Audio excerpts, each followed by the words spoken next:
பின்பு அவர் பன்னீர் வரையும் தம்மிடத்தில் அழைத்து, இதோ எருசலேமுக்குப் போகிறோம், மனுஷகுமாரனை குறித்து தீர்க்கதரிசிகளால் எழுதப்பட்டவைகள் எல்லாம் நிறைவேறும்.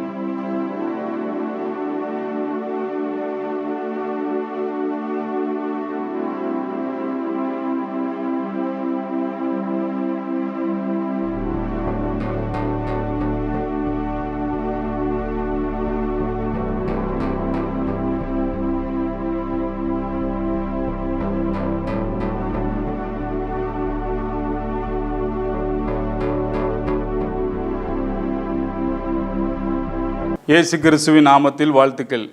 இந்த லெந்து நாட்களில் வந்திருக்கிற உங்களை ஆண்டவராக இயேசு கிறிஸ்துவின் நாமத்தினாலே வாழ்த்தி நாங்கள் வரவேற்கிறோம். இந்த நாளிலே நம்முடைய செய்திக்கு ஆயத்தமாக நமக்கு கொடுக்கப்பட்ட வசன தலைப்பு 1 பேதுரு 3ஆம் அதிகாரம் 18வது வசனம்.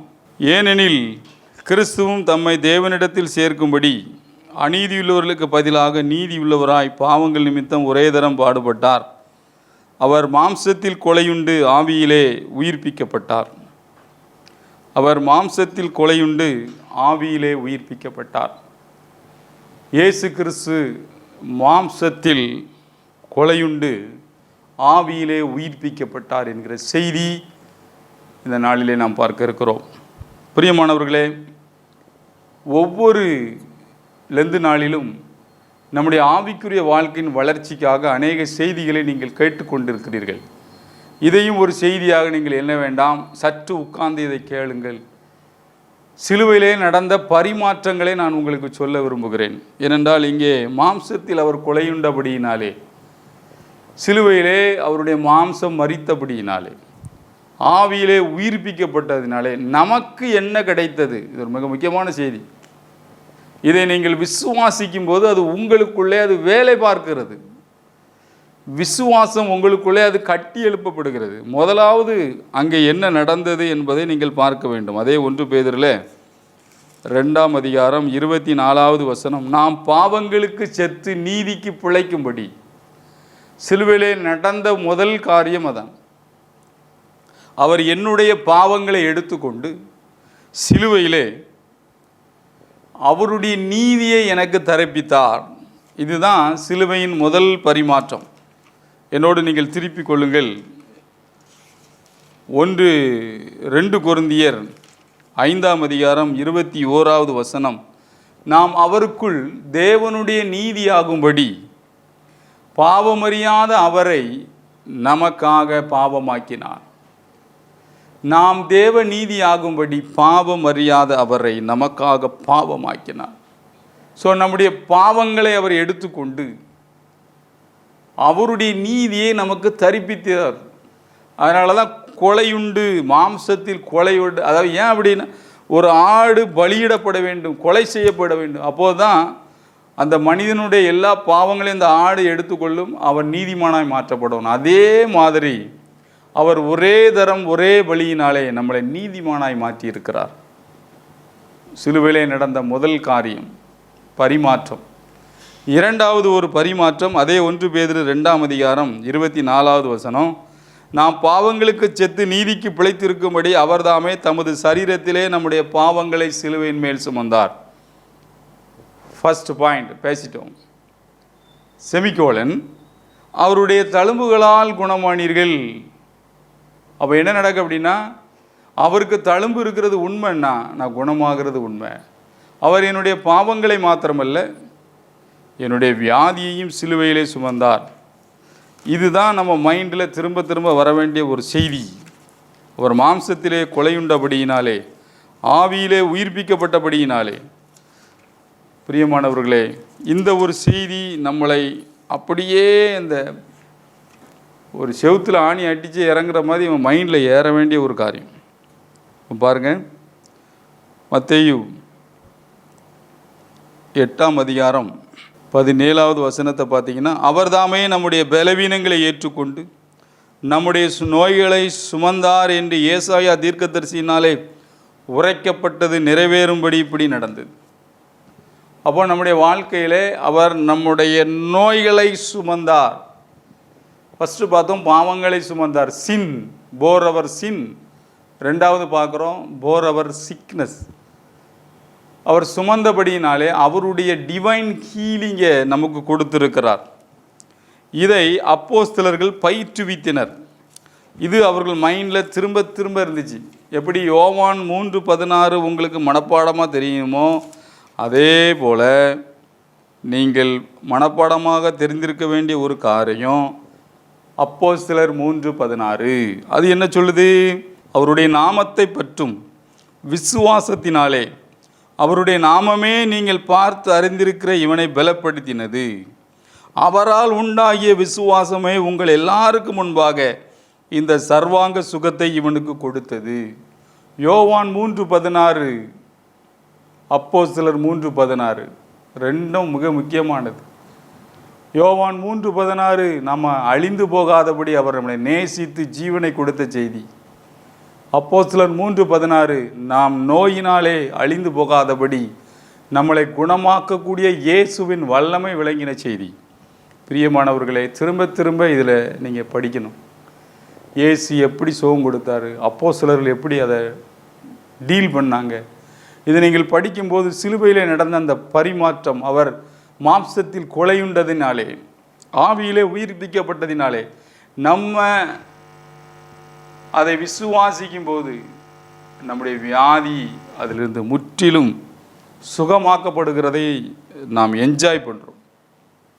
ஸோ சிலுவையிலே நடந்த பரிமாற்றம் நம்ம படிக்கும்போது முதலாவது பார்த்தோம் பாவங்களை சுமந்தார், ரெண்டாவது பார்க்கிறோம் அவர் நம்முடைய வியாதிகள் சிக்னஸ், மூன்றாவது ஏசாயா புஸ்தகம் 53ஆம் அதிகாரம். இதைத்தான் நம்ம இந்த லெந்து நாட்கள் அதிகமாக தியானிக்கிற ஒரு அதிகாரம். அதில் என்ன பார்க்குறோம் அப்படின்னா 4வது வசனம், மெய்யாகவே அவர் நம்முடைய பாடுகளை ஏற்றுக்கொண்டு நம்முடைய துக்கங்களை சுமந்தார்.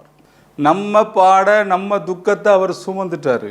தந்தை பெர்க்மான்ஸ் அவர்கள் திரும்ப திரும்ப பாடிய ஒரு பாடல், இயேசு சுமந்து கொண்டார் நான் சுமக்க தேவையில்லை, இயேசுவின் காயங்களால் சுகமானேன்.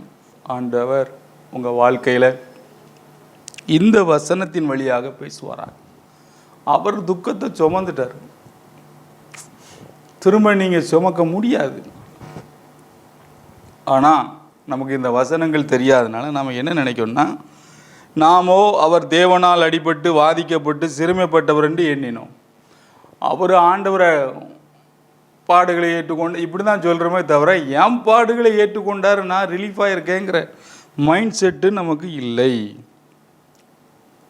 அதுதான் அந்த வசனங்களில் தெளிவாக ஆவியானவர் எழுதியிருக்கிறார். பிரியமானவர்களே, அவர் நம்முடைய துக்கத்தை சுமந்தபடியினாலே அவருடைய சமாதானத்தையும் சந்தோஷத்தையும் நமக்கு கொடுத்திருக்கிறார். ஆவியின் கனியோ அன்பு, சந்தோஷம், சமாதானம், இதெல்லாம் நமக்கு சிலுவையிலே நடந்த பரிமாற்றத்தினாலே கிடைத்தது. இந்த பரிமாற்றங்கள் நம்மளை வாழ வைக்கக்கூடியது. அது வரைக்கும் அங்கே தேவன் பயங்கரமான ஒரு அடிச்சு போடுவார் கொண்டு போடுவார் அப்படின்ட்டு இருந்தாங்க. அதுக்கு பிறகு தான் கண்டுபிடிச்சாங்க. இப்போ நமக்கு நல்லா தெரியும் நம்முடைய தேவன் திருத்துவ தேவனாக இருக்கிறார். பிதா குமாரனை நேசிக்கிறார், குமாரன் ஆவியானவரை நமக்கு தருகிறார், ஆவியானவர் குமாரனை நினைப்பூட்டுகிறார், குமாரன் தேவனை மகிமைப்படுத்துகிறார். பின்னி பிணைந்த அந்த திருத்துவம் சிலுவையின் பரிமாற்றத்தினாலே நமக்கு பகிர்ந்தளிக்கப்பட்டது. ஒரே தேவனாக என்றென்றும் ஜீவித்து அரசாளுகிற ஆண்டவர் இந்த சிலுவையிலே அவர் கொலையுண்டபடியினாலே அங்கே பிதாவானவரை நாம் பார்க்கிறோம், குமாரனை பார்க்கிறோம், ஆவியானவரை பார்க்கிறோம். திருத்துவ தேவன் அங்கே செயலாற்றுகிறதை நாம் பார்க்கிறோம். இது மாத்திரம் இல்லை, இன்னும் நீங்கள் பார்த்தீங்க அப்படின்னா கலாத்தியருக்கு எழுதின நிருபம் 3ஆம் அதிகாரம், கலாத்தியர் 3, அந்த 3ஆம் அதிகாரத்தில் பயங்கரமாக பவுல் அங்கே எழுதுகிறதை நாம் பார்க்கிறோம். என்னோடு நீங்கள் திருப்பிக் கொள்ளுங்கள். கலாத்தியர் 3:14, 13 படிக்கிறேன். மரத்திலே தூக்கப்பட்ட எவனும் சபிக்கப்பட்டவன் என்று எழுதியிருக்கிறபடி கிறிஸ்து நமக்காக சாபமாகி நியாய பிரமாணத்தின் சாபத்திற்கு நம்மை நீங்களாக்கி மீட்டு கொண்டார். ஆபிரகாமுக்கு உண்டான ஆசீர்வாதம் கிறிஸ்து இயேசுவினால் புறஜாதிகளுக்கு வரும்படியாக. இதுக்கு மேலே விளக்கமாக எழுத முடியாது. சாபத்தை ஏற்றுக்கொண்டார், பரிமாற்றமாக ஆசீர்வாதத்தை கொடுத்தார். நம்ம கண்ணு தான் திறக்கப்படணும். திரும்ப திரும்ப உங்கள் மைண்டில் வரணும். பரம்பரை சாபம், குடும்ப சாபம் எதுவுமே நம்மளை பிடிக்கவே முடியாது. சிலுவையில் அவர் சுமந்துட்டார்னு நீங்கள் விசுவாசிக்கும் போது தன் விசுவாசத்தினால் நீதிமான் பிழைப்பான். இந்த வார்த்தை உங்களுக்குரியது. இந்த வார்த்தை உங்களை உருவாக்கக்கூடியது. இந்த வார்த்தை உங்களை நங்குரமிட வைக்க வேண்டும். விசுவாசம். சிலுவையில் அறையப்பட்ட அவரேயன்றி வேறொன்றையும் நான் அறியாதிருக்க தீர்மானித்திருக்கிறேன். அதில் அவ்வளோ ஸ்டபனாக நீங்கள் மாறணும். சின், சிக்னஸ், சாரோஸ், கர்ட்ஸ். அவர் நம்முடைய பாவங்களை சுமந்தார், நம்முடைய நோய்களை சுமந்தார், அவர் நம்முடைய துக்கங்களை சுமந்தார், அவர் நம்முடைய சாபங்களை சுமந்து விட்டார். அடுத்தாப்புல மனிதனுக்கு இருந்தது மரண பயம். அதையும் அவர் சிலுவையில் சுமந்து முடித்தார். இதை ரெக்கார்ட் பண்ணியிருக்கார் எபிரேய ஆக்கியம், எபிரேயர் 2ஆம் அதிகாரம். என்னோடு நீங்கள் திருப்பிக் கொள்ளுங்கள். 2ஆம் அதிகாரம் 14வது வசனம். ஆதலால் பிள்ளைகள் மாம்சத்தையும் இரத்தத்தையும் உடையவர்களாய் இருக்க அவரும் அவர்களைப் போல மாம்சத்தையும் இரத்தத்தையும் உடையவரானார். மரணத்துக்கு அதிகாரியாகிய பிசாசானவனை தமது மரணத்தினாலே அழிக்கும்படிக்கு ஜீவகாலமெல்லாம் மரண பயத்தினாலே அடிமைத்தனத்திற்குள்ளானவர்கள் யாவரையும் விடுதலை பண்ணும்படிக்கு அப்படியானார். மரண பயத்திலிருந்து விடுதலை. இயேசு மரணத்தை ஜெயித்து உயிர்த்தெழுந்தபடியினாலே நமக்கு ஒரு மகிமையான நம்பிக்கை இருக்கிறது. நமக்கு ஒரு வாழ்வு உண்டு. மரணம் நமக்கு முடிவல்ல, அது ஒரு ஆரம்பம். அது அழகாக போட்டிருக்கு. ஆதலால் அவர் தேவதூதருக்கு உதவியாக கை கொடாமல் ஆபிரகாமின் சந்ததிக்கு உதவியாக கை கொடுத்தார். ஸோ ஜீவகாலமெல்லாம் மரண பயத்தினாலே அடிமைத்தனத்துக்குள்ளானவர்கள் யாவரையும் விடுதலை பண்ணும்படிக்கு அப்படியானார். அதனால் உங்களுக்கு மரண பயமே இருக்கக்கூடாது. உங்கள் லைஃப் எப்படி மைண்டை நீங்கள் ரினிவல் பண்ணணும், உங்கள் மனதை எப்படி புதிதாக்கணும் அப்படின்னா, இதோ அந்த திறவுகோள் அதை வாசிக்க. இந்த வசனம் தான் உங்களை கிரியை செய்யும். வெளிப்படுத்தல் ஆண்டவர் சொல்கிற வார்த்தையை நான் அப்படியே வாசிக்கிறேன். 1:18 வெளிப்படுத்தல் 1. மரித்தேன், ஆனாலும் இதோ சதா காலங்களிலும் உயிரோடு இருக்கிறேன். ஆமேன். நான் மரணத்திற்கும் பாதாளத்துக்கும் உரிய திறவுகோள்களை உடையவடாயிருக்கிறேன். மரணத்துடைய கீ இப்போ யார்கிட்ட இருக்குன்னா இயேசுநாதர் கையில் இருக்கு. ஜெயிச்சாச்சு. அவர் அனுமதி இல்லாமல் உங்களுக்கு மரணம் வரவே வராது. தெளிவாக இருக்கு. மரணத்திற்கும் பாதாளத்துக்கும் உள்ள கீ திறவுகோல் யான்ட்ட இருக்கு. அதனால் மரண பயம் உங்களுக்கு அவசியமே இல்லை. பிரியமானவர்களே, நாம் விடுதலையாக்கப்பட்டிருக்கிறோம். இதைத்தான் அவர் மாம்சத்திலே கொலையுண்டு ஆவியிலே உயிர்ப்பிக்கப்பட்டார் என்கிற செய்தி நம்மளை பறைசாற்றுகிறது.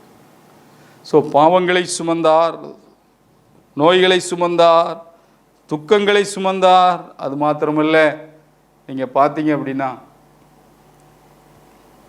இப்போ பார்க்குறோம் மரண பயம், பிசாசின் கிரியைகள் சிலுவையில் அழிக்கப்பட்டு ஜெயத்தை கொடுத்திருக்கிறார் நமக்கு. நாம் ஜெயம் பெற்றவர்கள். அதனால தான் இந்த பாட்டில் படிக்கும், நீர் வென்றபடி நாங்களும் வென்றேறி போகவே பரத்தில் செங்கோல் செலுத்தும் நீர் வாழ்க அப்படின்னு. உங்கள் மைண்டு தான் இதில் ரினுவல் ஆகணும். திரும்ப திரும்ப திரும்ப திரும்ப திரும்ப இந்த வசனங்களெல்லாம் நீங்கள் திரும்ப எடுத்து பார்க்கும்போது உங்கள் மைண்டில் ஒரு பெரிய மாற்றம் வரும். பிரியமானவர்களே, தேவன் உங்களை இவ்வளவாய் நேசிக்கிறார் என்பதை அந்த கல்வாரியின் காட்சிகள் நம்மளை உயிர்ப்பிக்க வேண்டும். இன்னொரு பரிமாற்றம் அங்கே என்ன நடந்தது என்பதை நாம் கொலோசையரில் படிக்கிறோம்.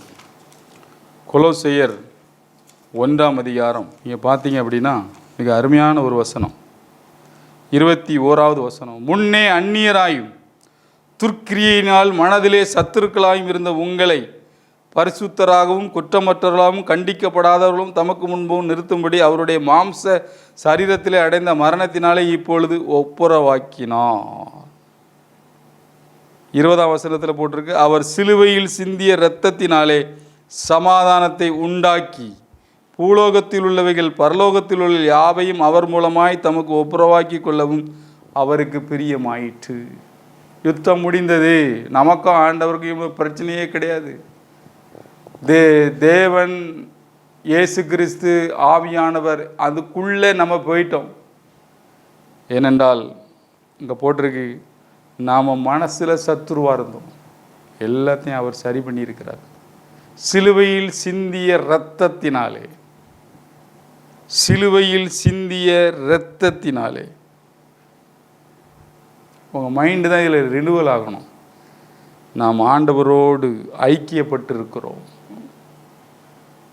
அது மாத்திரமல்ல, பிலிப்பியரில் படிக்கிறோம் 2ஆம் அதிகாரத்தில் சிலுவையின் பரிமாற்றத்தில் ஒரு பயங்கரமான பரிமாற்றத்தை அங்கே அவர் பதிவு செய்கிறார். 2ஆம் அதிகாரம், பிலிப்பியர் 2ஆம் அதிகாரம் நீங்கள் பார்த்தீங்கன்னா பவுல் எழுதுகிற ஒரு காரியம் மிக சிறப்பான ஒரு காரியம். 2ஆம் அதிகாரம் 5வது வசனம், கிறிஸ்து இயேசுவில் இருந்த சிந்தை உங்களில் இருக்க கடவுது. அவர் அப்படியே எழுதிட்டு வர்றாரு, தம்மைத்தாமே அவர் தேவனுடைய ரூபமாய் இருந்தும் தேவனுக்கு சமமாயிருப்பதை, பிலிப்பியர் 2:6, அவர் தேவனுடைய ரூபமாய் இருந்தும் தேவனுக்கு சமமாயிருப்பதை கொள்ளையாடின பொருளாக எண்ணாமல் தம்மைத்தாமே வெறுமையாக்கி அடிமையின் ரூபம் எடுத்து மனிதர் சாயலானார். அவர் மனுஷரூபமாய் காணப்பட்டு மரணபரியந்தம், அதாவது சிலுவையின் மரணபரியந்தமும் கீழ்ப்படிந்தவராகி தம்மைத்தாமே தாழ்த்தினார். ஆதலால் தேவன் எல்லாவற்றிற்கு மேலாக அவரை உயர்த்தி இயேசுவின் நாமத்தில் வானோர் பூதலத்துள்ளோர் பூமியின் கீழானோருடைய முழங்கால் யாவும் முடங்கும்படிக்கு பிதாவாகிய தேவனுக்கு மகிமையாக இயேசு கிறிஸ்து கர்த்தர் என்று நாவுகள் யாவும் அறிக்கை பண்ணும்படிக்கு எல்லா நாமத்திற்கு மேலான நாமத்தை அவருக்கு தந்தளினார். சிலுவையில் அவர் தம்மை தாழ்த்தினபடினாலே அப்பா என்ன செஞ்சார் அப்படின்னா, அவரை எல்லா நாமத்துக்கும் மேலான ஒரு நாமத்தை அவர் கொடுத்துருக்கிறார். இன்றைக்கி இயேசுன்னு நம்ம சொல்லும்போது அந்த நாமத்தில் பிசாசுகள் துரத்தப்படும், வியாதிகள் குணமாகும், பிரச்சனைகள் அவ்வளோ காலு கீழே போகும்.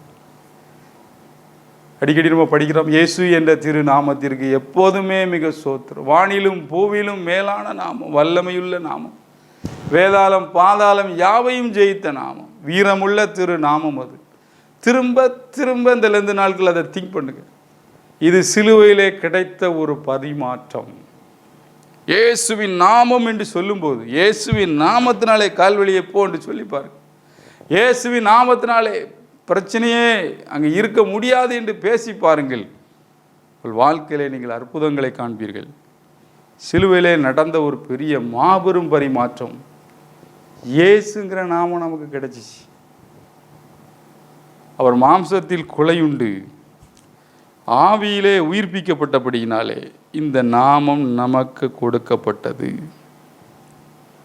அது மாத்திரம் இல்லை, எபேசியர் 2ஆம் அதிகாரம் 13வது வசனம், முன்னே தூரமாயிருந்த நீங்கள் இப்பொழுது கிறிஸ்து இயேசுவுக்குள் கிறிஸ்துவின் இரத்தத்தினாலே சமீபமானீர்கள்.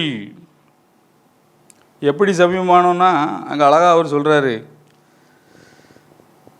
நம்ம எல்லாரும் 12ஆம் வசனம், கிறிஸ்துவை சேராதவர்கள், இஸ்ரவேலுடைய காணியாட்சிக்கு புறம்பானவர்கள், வாக்கு தத்தத்தின் உடன்படிக்கைகளுக்கு அந்நியர், நம்பிக்கை இல்லாதவர்கள், இவ்வுலகத்திலே தேவனற்றவர்களாக இருந்தீர்கள்.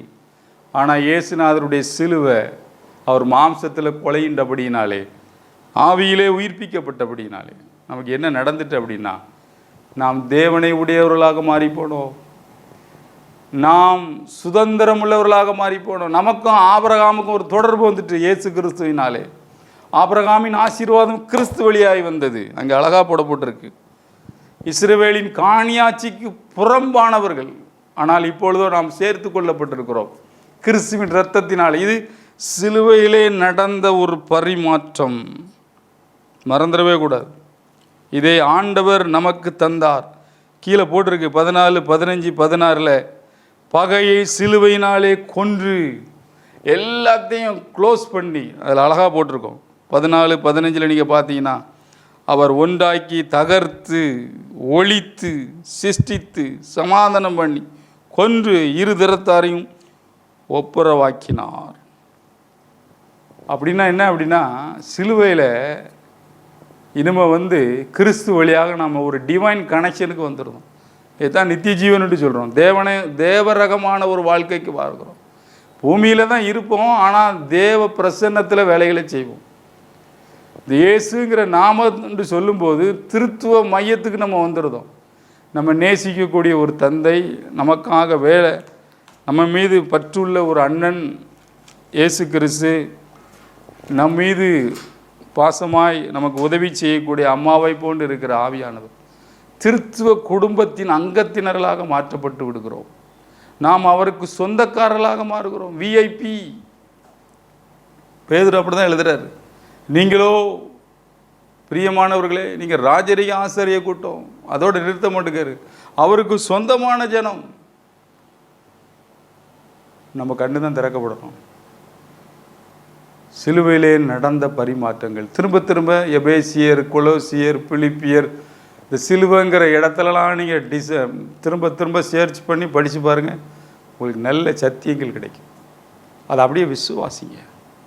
அவருடைய பாவத்தை எடுத்துக்கொண்டார், வியாதியை எடுத்துக்கொண்டார், துக்கத்தை எடுத்துக்கொண்டார், சாபத்தை எடுத்துக்கொண்டார், மரண பயத்தை எடுத்துக்கொண்டார்.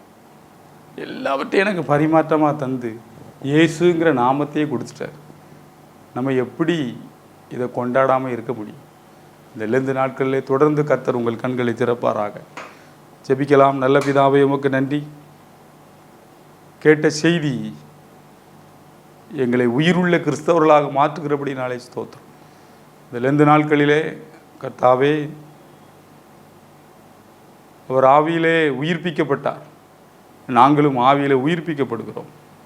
அவர் மாம்சத்தில் கொலையுண்டபடியினாலே எங்களுக்கு கிடைத்த பரிமாற்றங்களுக்காக ஸ்தோத்திரம். இதை தினந்தோறும் தியானிக்க எங்களுக்கு ஆவியானவர் நினைப்பூட்டுவீராக. உடைய கரத்தில் எங்களை ஒப்பு கொடுக்கிறோம். கேட்டுக்கொண்டிருக்கிற ஒவ்வொருவர் மீதும் இயேசுங்கிற நாமத்தின் வல்லமை அறியத்தக்கதாக கர்த்தர் கிருபை பாராட்டுகிறபடினாலே நன்றி ஆண்டவரே. இயேசு கிறிஸ்து மூலம் வேண்டுகிறோம் நல்ல பிதாவே. ஆமேன்.